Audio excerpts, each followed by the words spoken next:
ये अपना सबके जे तिलबा बनैया संक्रांति में तो एकरा भूज लिया लोहिया के गरम कऽ कऽ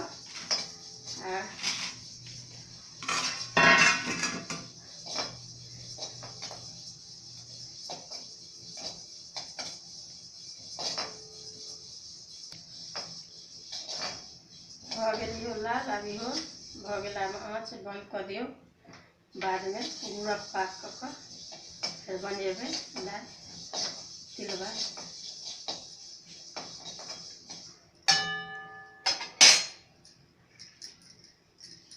बनैया तिलबा ओकर पाक जतेक 250 या आधा किलो 1 किलो हिसाब से जेना 1 किलो यदि तिल है तो अहाँ आधा किलो आराम से गुड़ ले जात या 250 है आधा किलो तो 250 देवे मीठ है तो पाको धरत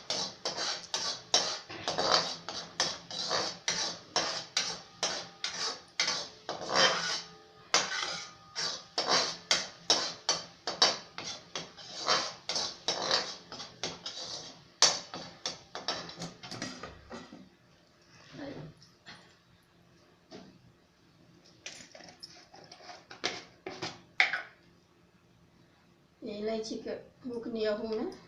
दऽ देबै कनी आदी दऽ देबै आ ई मूँगफली छै मूँगफली अगर दै के हुए तो दऽ सकै छी नहीं दै के है तो अपन बिना मूँगफलिए के बना सकै छी बनै छै मूँगफलियो दऽ कऽ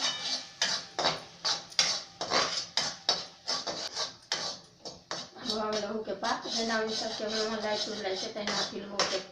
पाक आँच ऑफ कऽ कऽ तिलबा अहाँ लास्ट में बना कऽ लोहियो में दऽ सकै छियै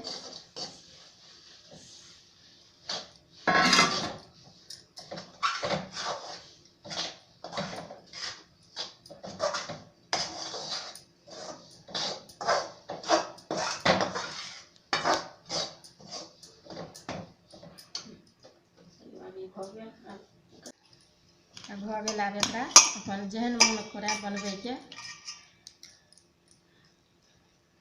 सूप लगे सूप है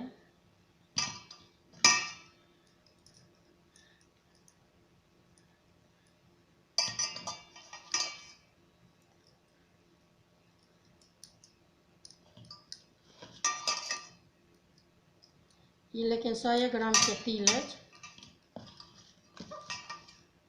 अब एहिमे छोट पैघ अहाँ के जतेक बनबै के हुए से अपन आराम से बना सकै छी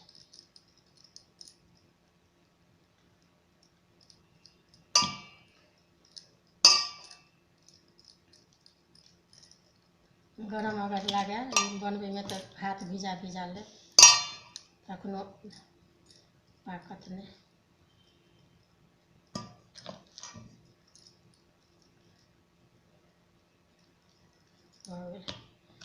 तिला संक्रांति के लाई चुड़लाई तिलबा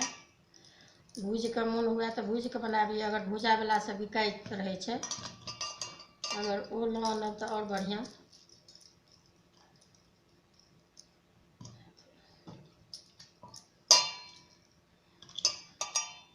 गोलो गोलो हो गोलो गोलो बना सकै छी